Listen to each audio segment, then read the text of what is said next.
today. I mean, we have to understand that Iran ultimately is governed, and its decisions are governed by Shia clerics, radical Shia clerics, okay?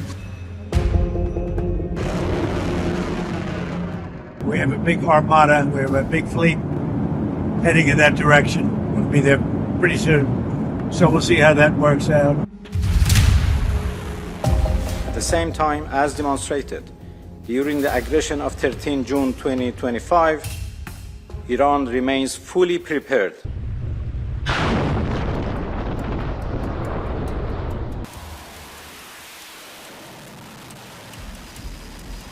Somewhere in the Arabian Sea, an aircraft carrier is turning into the wind.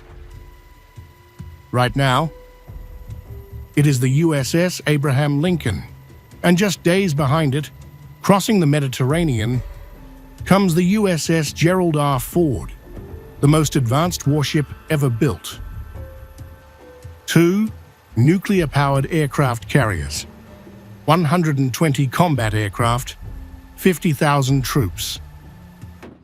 This is the largest concentration of American military force in the Middle East since the invasion of Iraq.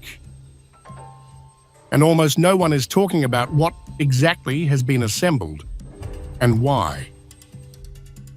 In this video, we are going to walk through every major weapons system in this buildup, what it is, what role it plays, and what it tells us about what the United States is actually prepared to do.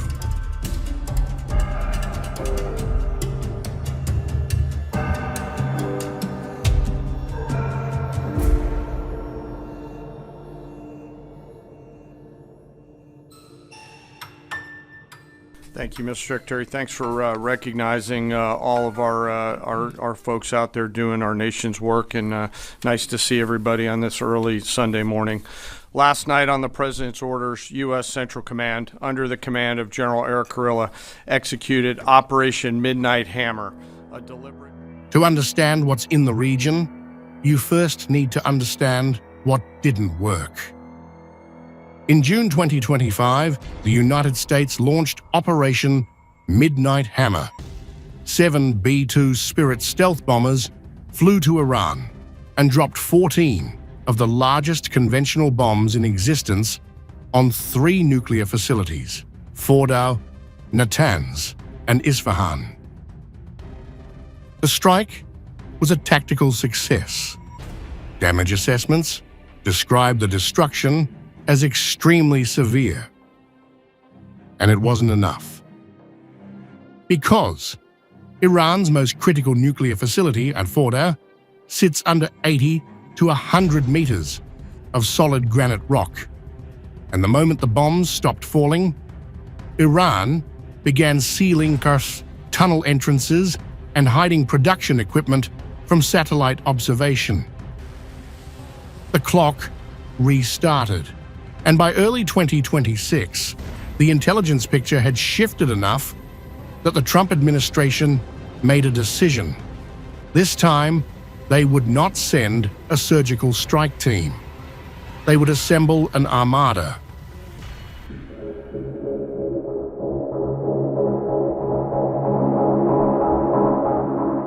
Before a single bomb can fall on Iran, someone has to deal with the air defenses.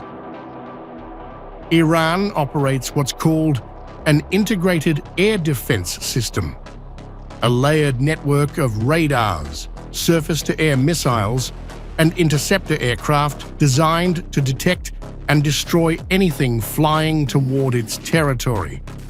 It has taken hits from previous Israeli and American strikes, but it is still functional. And for conventional aircraft, it is still lethal.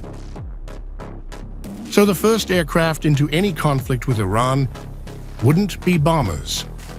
They'd be these 12 F-22 Raptors, the most capable air superiority fighter ever built. The F-22's job is twofold. First, keep Iranian fighters away from US strike packages. No Iranian interceptor is getting through an F-22 screen.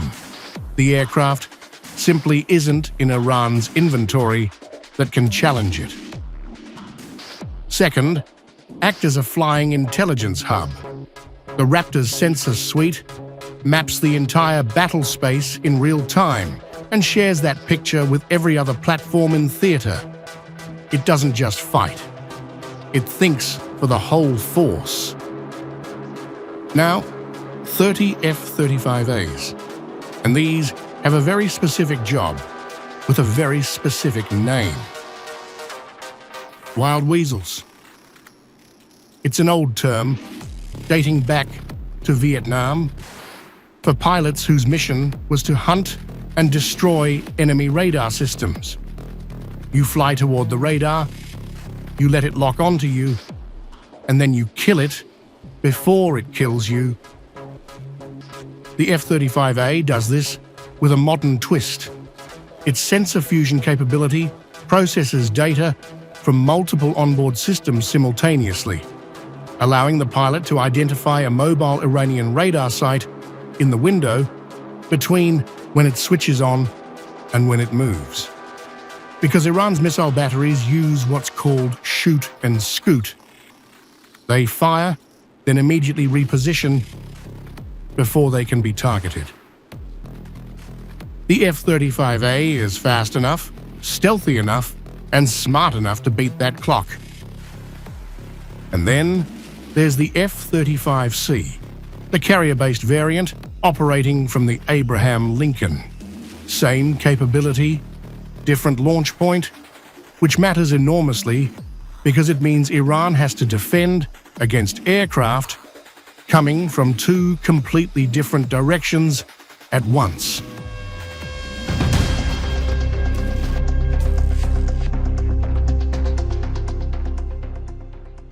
Stealth gets you through the door, but a weeks-long air campaign requires industrial-scale delivery of bombs. That's what these next aircraft are for. 36 F-15E Strike Eagles, 3 complete squadrons pulled from bases in the UK, North Carolina, and Idaho. The F-15E can carry 23,000 pounds of weapons. That is more than any other tactical aircraft in the US inventory. Once the F-22s and F-35s have dismantled Iran's air defenses, the Strike Eagles follow, carrying precision-guided munitions to a target list that could number in the hundreds. And 48 F-16 Fighting Falcons, drawn from bases in Italy, Germany, and South Carolina. The F-16 fleet serves 2 roles. Offensively, more strike aircraft, more targets hit simultaneously, but defensively, and this is critical, the F-16s are the manned layer of the counter-drone network. Iran's primary asymmetric weapon is swarms of cheap drones, hundreds, sometimes thousands, at once. The strategy isn't to shoot down every US aircraft, it's to overwhelm the radar operators and missile defense systems with sheer volume until something gets through. The F-16s, working alongside ground-based missile batteries, are the answer to that.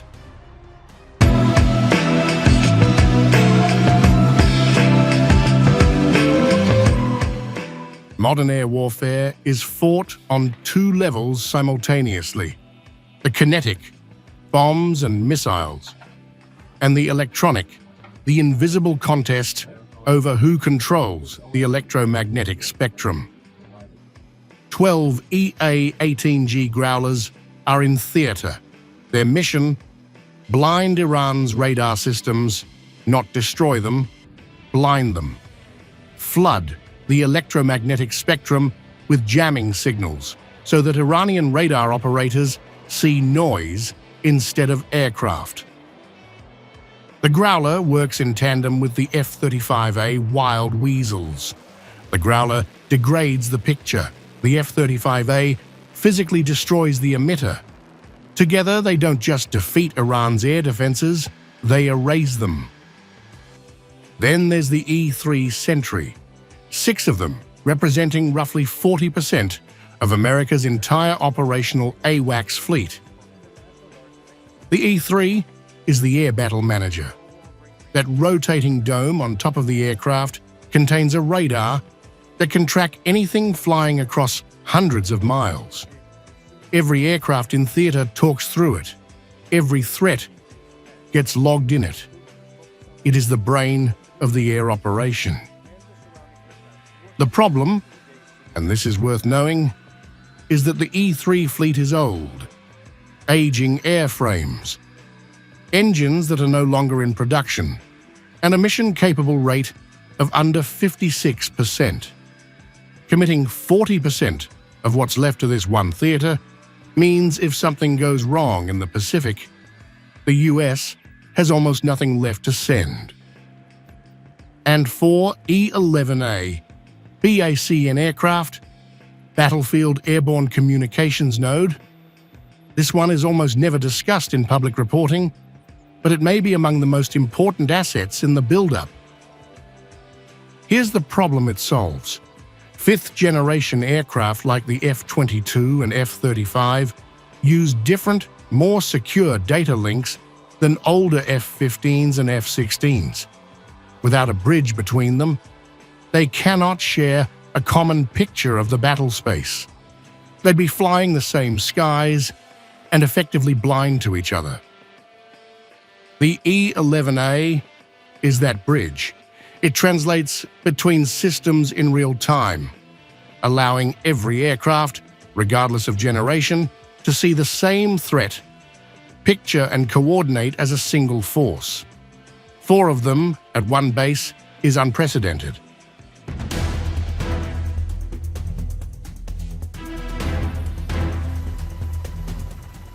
Now to the centerpiece of the entire buildup. 2 aircraft carriers.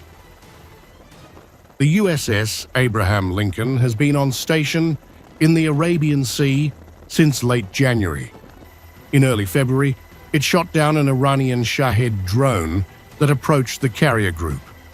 It has already been tested. It has already responded. Its air wing carries F-35C stealth fighters, FA-18 Super Hornets, and EA-18G Growlers. 3 Arleigh Burke destroyers escort it, each carrying the Aegis combat system and anti-ballistic missile interceptors. And then there is the Gerald R. Ford. The Ford-class carrier is in a different category from everything that came before it. Its electromagnetic aircraft launch system, EMALS, replaces the old steam catapult with a precision electric launch that can send aircraft into the air faster, more frequently, and with greater control. That translates directly into higher sortie rates, more missions per day, more bombs on target. The Ford was redeployed from the Caribbean. That is not a routine rotation. That is a decision made at the highest levels of the Pentagon to bring the most capable warship in the world to this specific theater at this specific moment. 2 carriers together don't just double the strike capacity, they open 2 simultaneous axes of attack. They allow 24-hour flight operations with crews rotating through, and they force Iran to defend every direction at once.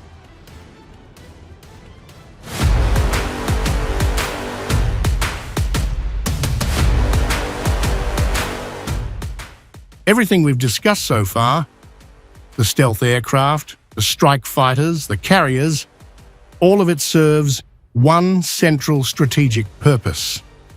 And to understand that purpose, you need to understand one specific facility. Fordow.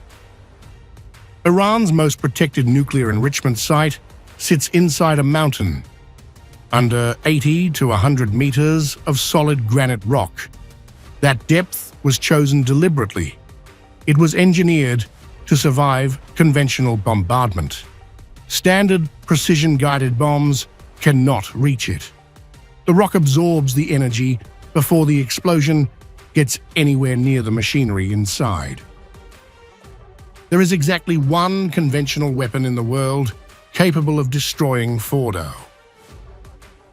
The GBU-57 Massive Ordnance Penetrator, 30,000 pounds, the largest conventional bomb ever built. It uses a high-density steel casing to punch through rock and reinforced concrete.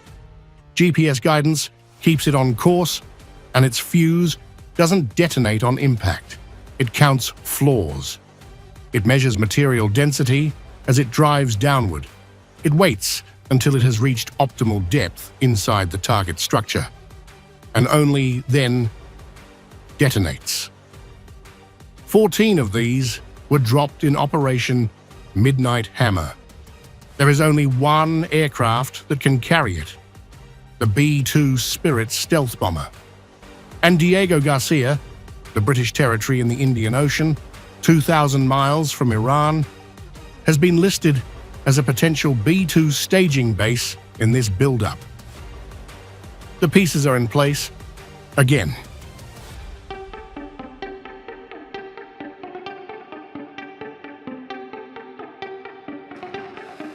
Any serious military planner knows that striking Iran doesn't end the problem. It begins a new one, because Iran will retaliate. Ballistic missiles, cruise missiles, drone swarms aimed at US bases across the region and at American allies. The defensive architecture assembled here is designed to absorb that retaliation. THAAD batteries, Terminal High Altitude Area Defense, have been confirmed at bases in Jordan, Kuwait, Bahrain, Saudi Arabia, and Qatar. THAAD intercepts ballistic missiles in their terminal phase as they descend through the upper atmosphere using a kinetic kill vehicle that destroys the warhead through sheer impact. No explosive warhead, just mass, moving very fast. Patriot batteries cover the lower tier. Cruise missiles, shorter-range ballistic missiles, and aircraft. At Al Udeid in Qatar, they've been photographed mounted on mobile truck launchers, meaning they can reposition rapidly if Iran gets targeting intelligence on their location. And tying all of this together, the MED-CDOC, the Middle Eastern Air Defense Combined Defense Operations Cell. 17 nations, all represented in a single coordination center at Al Udeid, sharing early warning data and synchronizing intercept decisions across the entire region in real time. It is, in effect, a single integrated shield spanning multiple countries. It didn't exist before January 2026.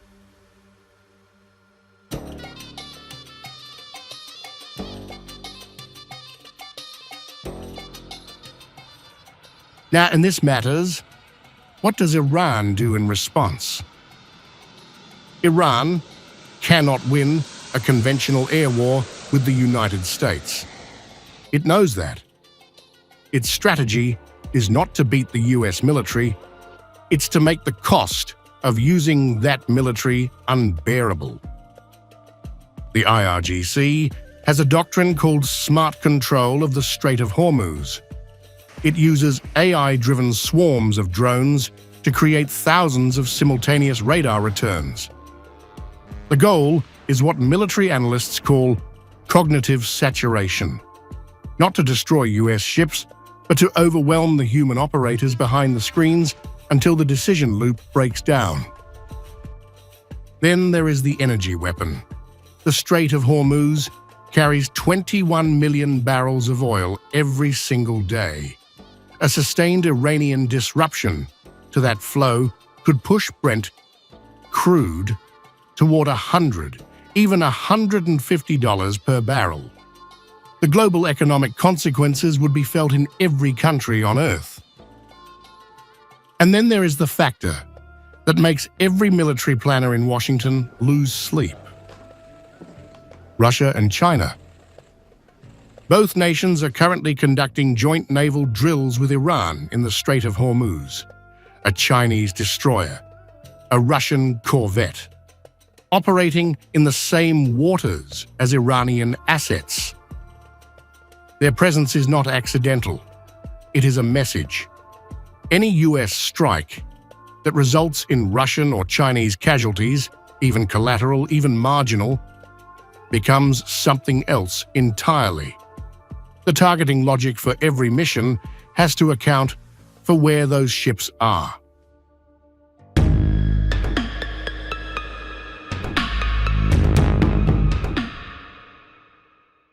Military buildups of this specificity are not ambiguous.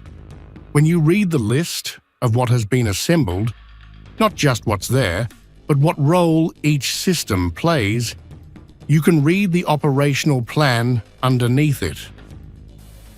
The F-22s and F-35s dismantle Iran's air defenses.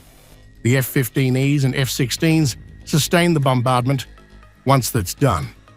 The B-2s and their 30,000-pound bombs exist specifically to destroy Fordo, the one target nothing else can reach.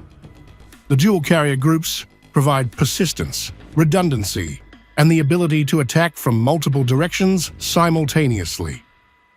The THAAD and Patriot batteries say that planners expect retaliation and have prepared to absorb it. This is not a deterrence posture, dressed up as readiness. This is readiness.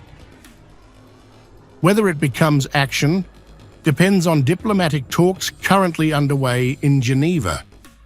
It depends on what Iran's leadership believes the armada outside its borders actually means. And it depends on decisions that will be made in the coming days by people in rooms none of us will ever see. But the weapons are there, the pilots are there, the carriers are turning into the wind. And as of late February 2026, the likelihood of the largest regional war in a generation is by any measure at a historic high.